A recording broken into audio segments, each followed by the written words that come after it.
These days, it can be hard to trust the media. What's true, what's fake, and who is behind the message?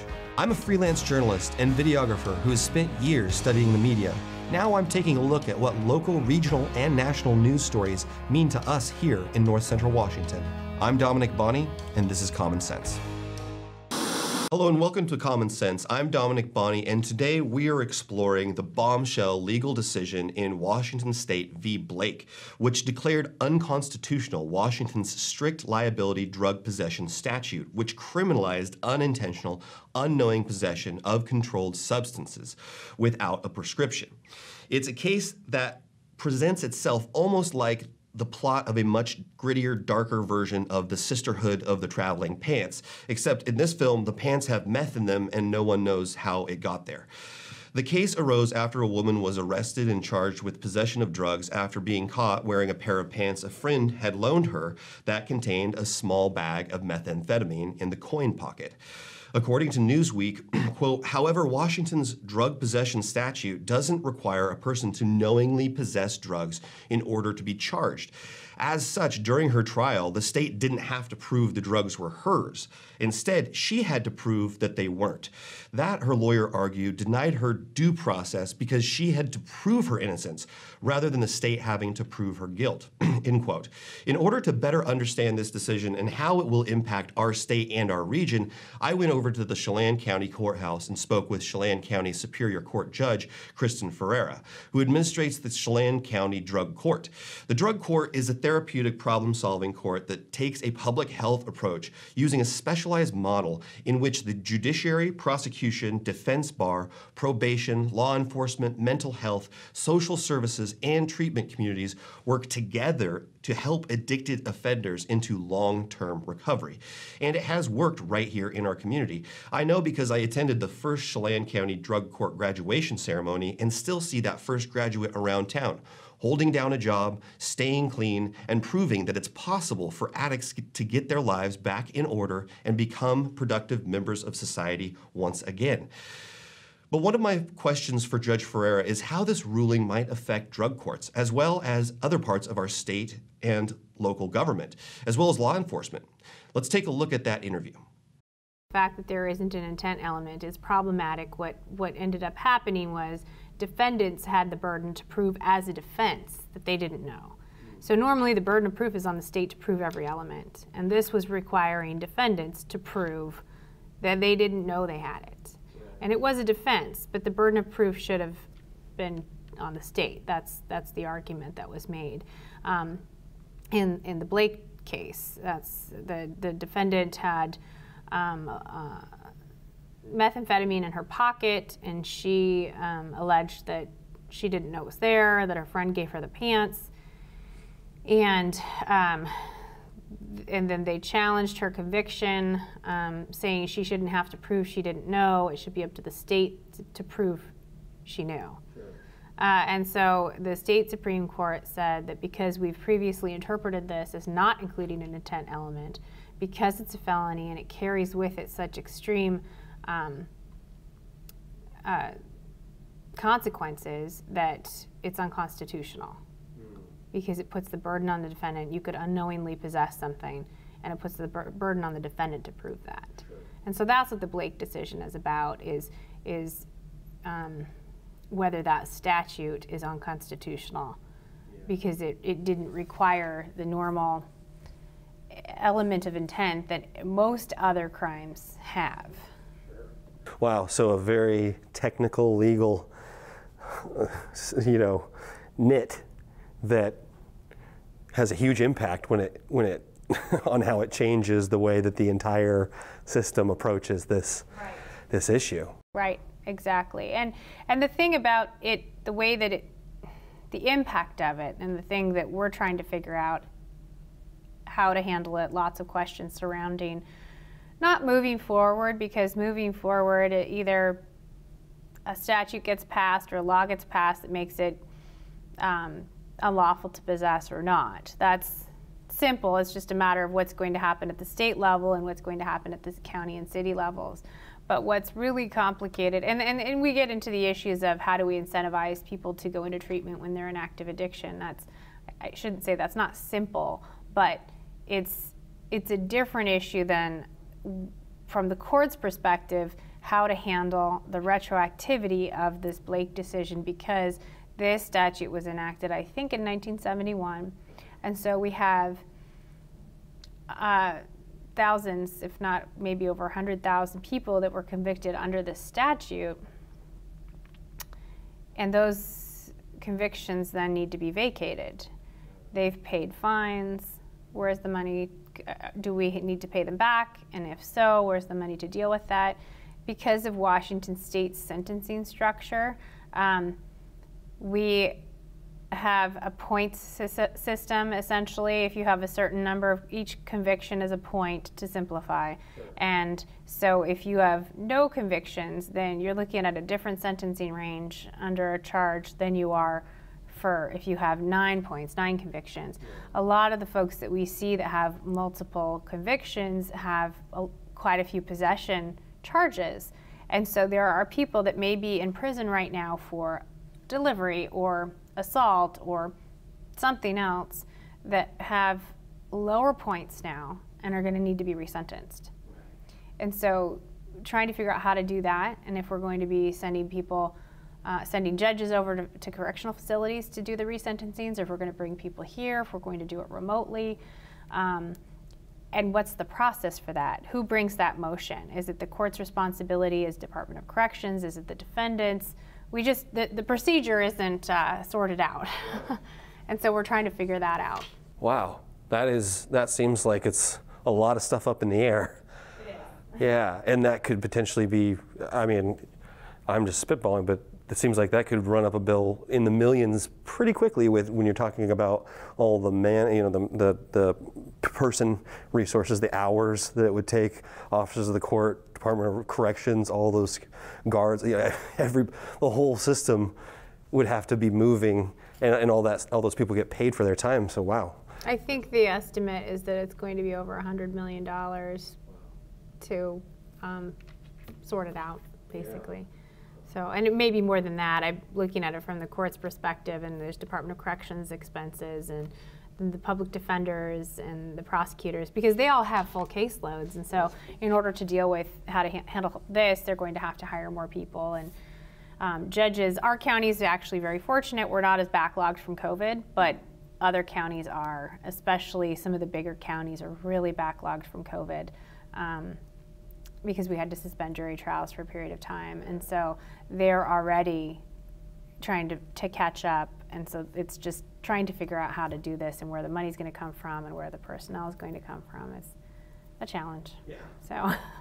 Boy, what a mess. Well, and I don't mean to give the impression that I feel one way or the other about the decision. I'm trying to explain kind of from our perspective what we're seeing and the questions that we have, and just looking at how to deal with it. Stay tuned after the break for more.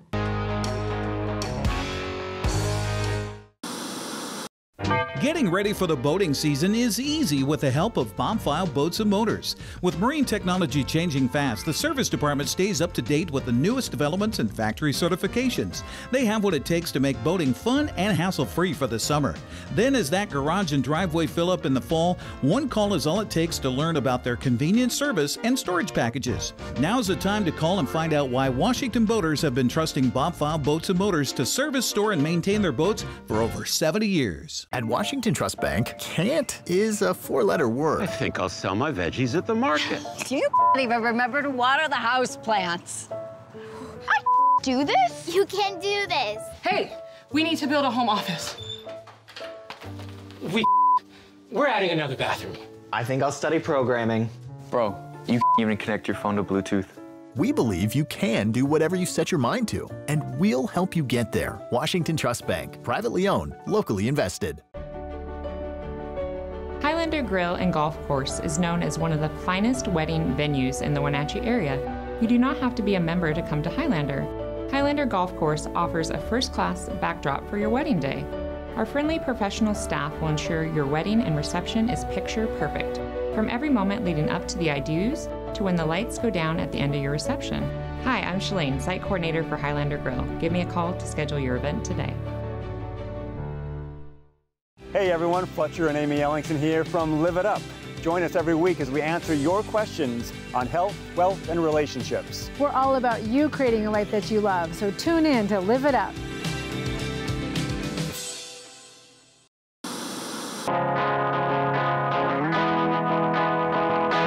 Welcome back. Let's jump right back into that interview with Judge Ferrera and keep learning about the Blake decision. So our drug court is a little bit different because it's newer, and we don't have, we basically started the drug court without additional funding. So the way that it affects our drug court is different than how it's going to affect some of the other drug courts around the state.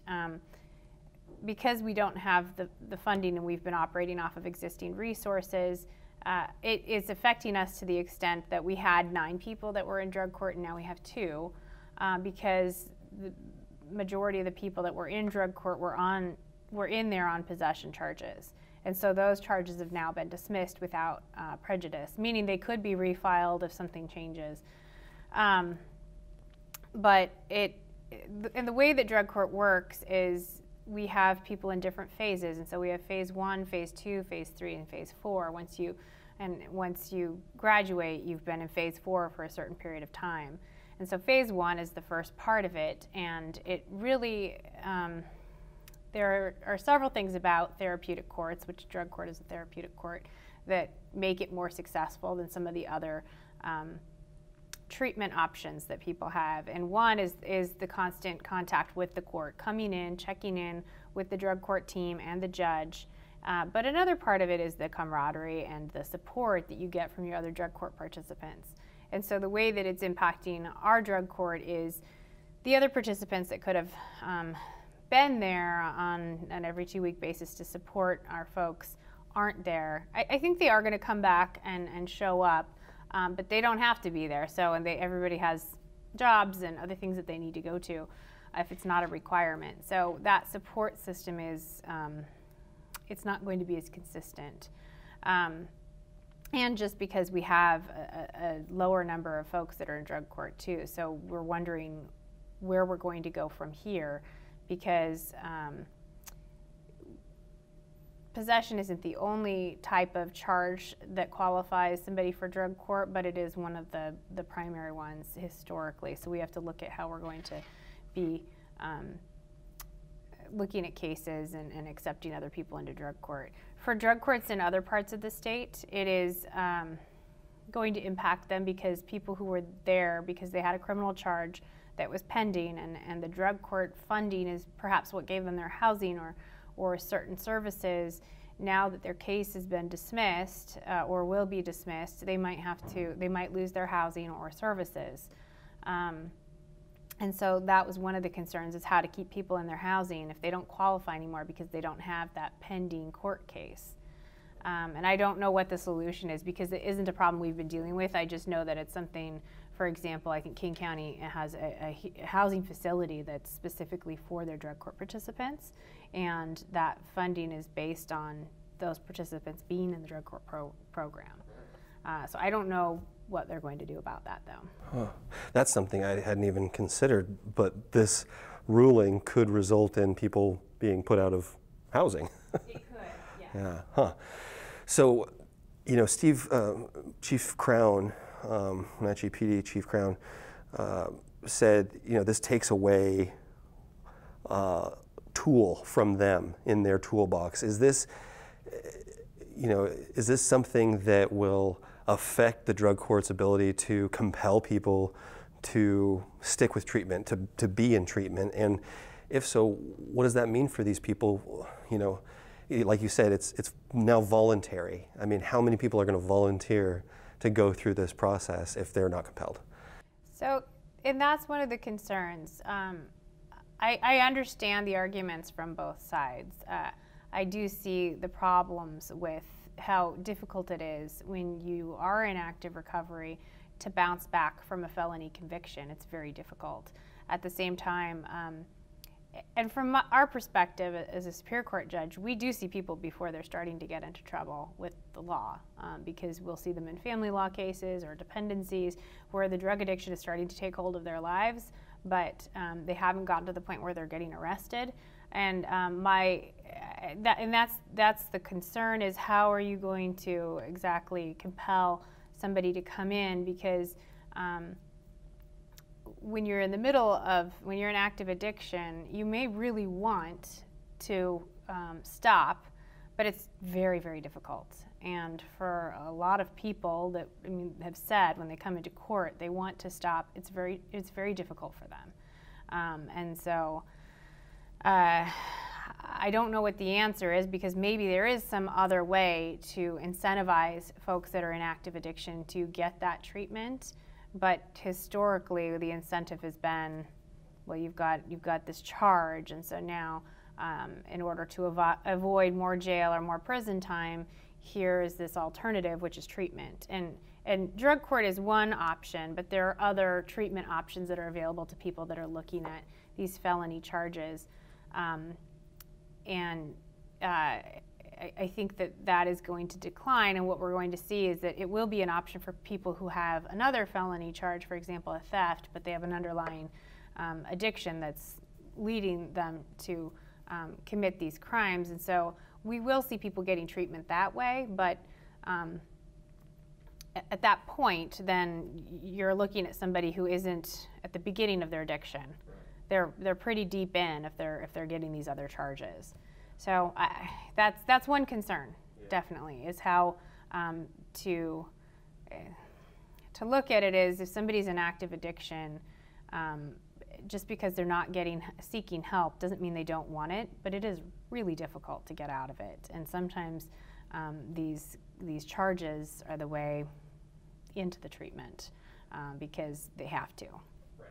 And then once they actually have been clean for a period of time, even sometimes just a short period of time, they're able to think more clearly and really commit. Yeah. Well, and that was something that Chief Crown sort of alluded to, or even not really alluded to, you just said it straight out, is that we're going to catch these folks deeper into their addictions and deeper into their problems. So instead of compelling them to go to drug court because of possession, we have to wait until they steal something or break into a house, or commit a violent crime before you can intervene in that addiction process. Right. So that's something that I find concerning. But on the other hand, like you said, I can see the arguments, that a lot of folks in Oregon have made since they recently decriminalized, small amounts of drugs. Can you speak a little bit to, what I've noticed is that now we've seen municipalities like, I think the Grant County commissioners, or it was at Moses Lake City Council, that basically preemptively they said, well, drugs are illegal here now. So are we going to see, do you think, more local laws that essentially come in and counter this decision? I think so, depending on what the legislature does. So there's two bills that I understand are being considered. One is just adding the intent element to the crime, which would make it, then possession would just be, it would still be a felony. But from what I understand, that's not going it hasn't been going very far yet. I don't think it's out of committee. The other is a newer bill that's being considered, which actually legalizes personal use amounts. And I think that if that gets passed, it will be difficult for cities and counties to pass something that's more restrictive if the state legislature says, actually, you can have a certain amount that is legal. I don't know for certain, and that might be a legal fight, but I think it could be a challenge to county and city governments passing their own laws. Sure, yeah. Yeah, that makes sense. My next question was going to be, could you speak to maybe some of the arguments for decriminalization of small amounts of drugs, in that you mentioned how impactful a felony is on somebody's life, right? So could you see potentially positives coming from this, in that people won't be drawn into this system that is, it's hard to get housing, as I understand, if you got a felony on your record. Employment could be a problem, as well as just a whole host of other things. When you're a felon, you're not able to really participate in society fully like somebody who doesn't have that on their record. So is there any potential benefit to this? Oh, I mean, there is, and that it is very difficult for people who are in active recovery, who have really changed things around in their lives, to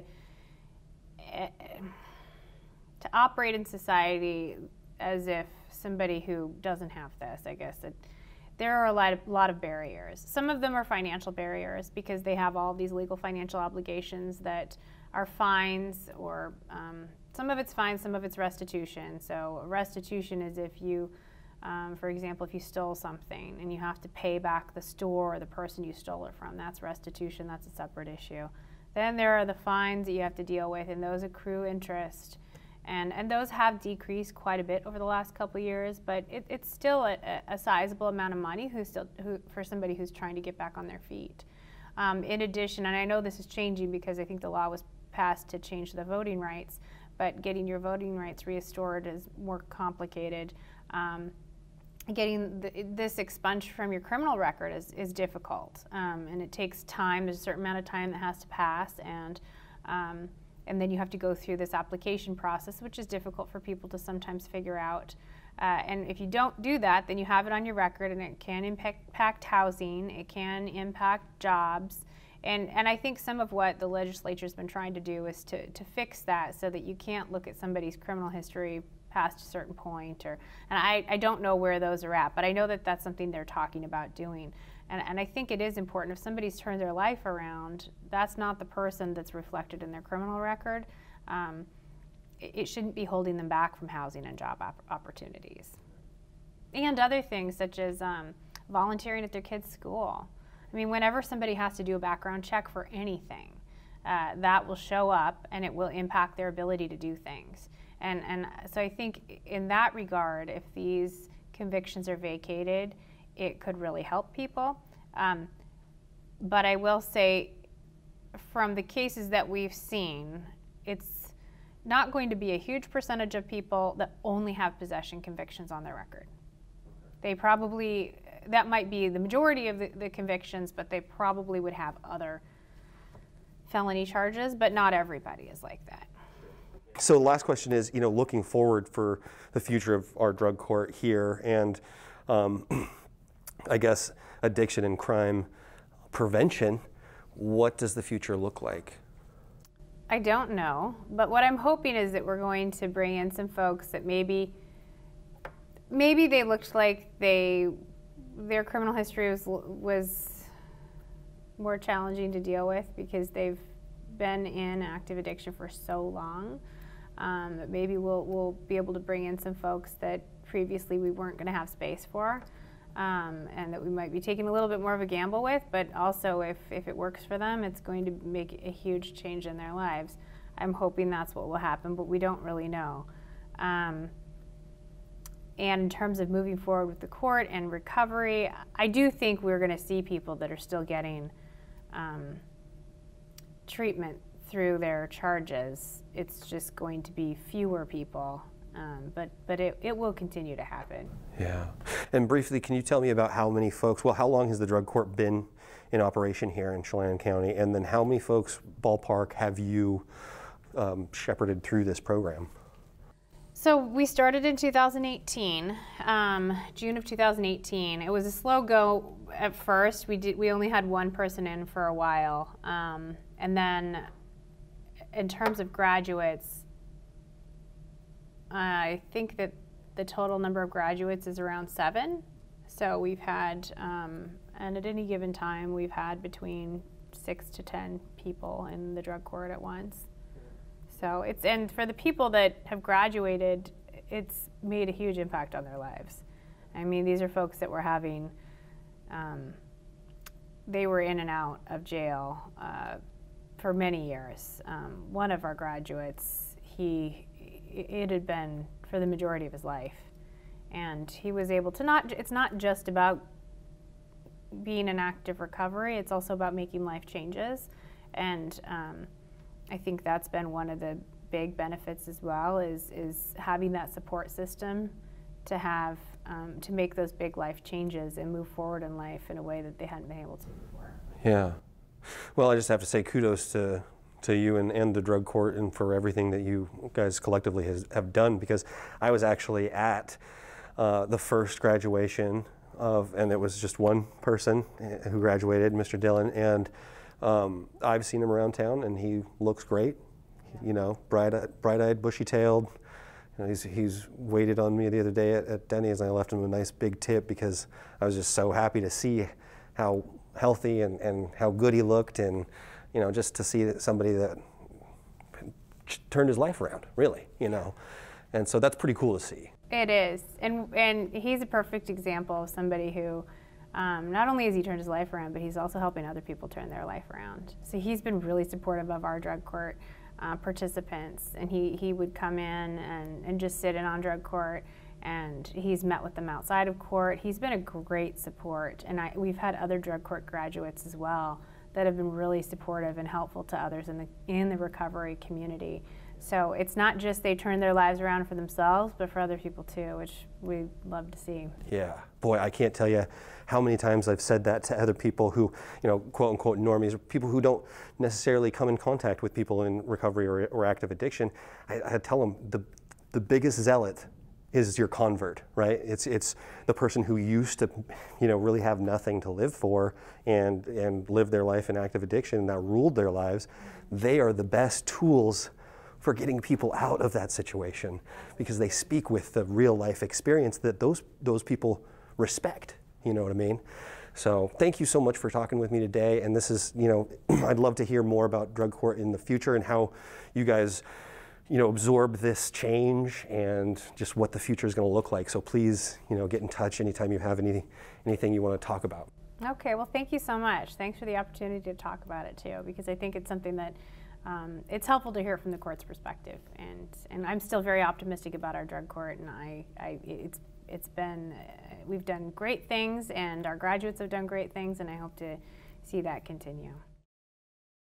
So there you have it. As we've become accustomed to here in Washington State, the Supreme Court is forcing the state legislature to fully address an issue they'd rather not. And sooner rather than later, I believe we will have some clarity here. But in the meantime, this decision is probably going to cost the state at least $100 million, create bureaucratic nightmares throughout the system, but has the potential to lead to positive change. Only time will tell, though. To learn more about this issue, check out the show notes at ncwlife.com and just find Common Sense under the Full Episodes tab and navigate to episode 27. Join me next time for more Common Sense.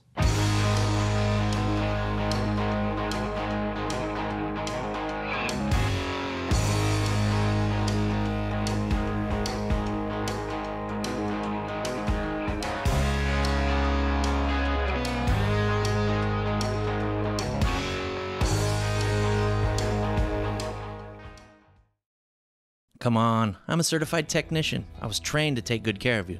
9. I've only been to the dealer. I've been coming here for years. These guys are great. Look around. The BMW, the Jag, the Volvo, they're all waiting for regular service. Well, the BMW has a little computer issue, but that's nothing we can't handle. Come on in.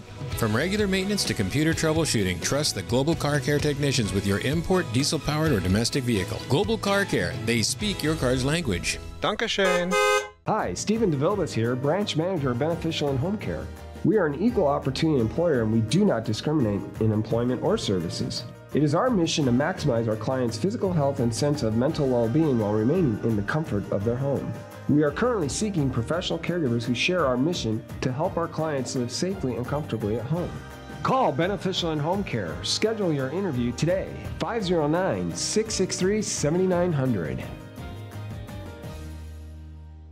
Arctic Refrigeration and Heating has been providing heating and cooling services in our valley since 1984.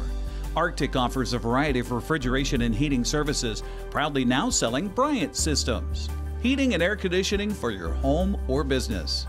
Commercial refrigeration service for your coolers, freezers, and prep tables. And now, full service on gas fireplaces for your home or business. Whatever it takes, Arctic Refrigeration and Heating, the temperature experts. I'm Brian Thorpe with Global Car Care, and you're watching NCWLIFE channel.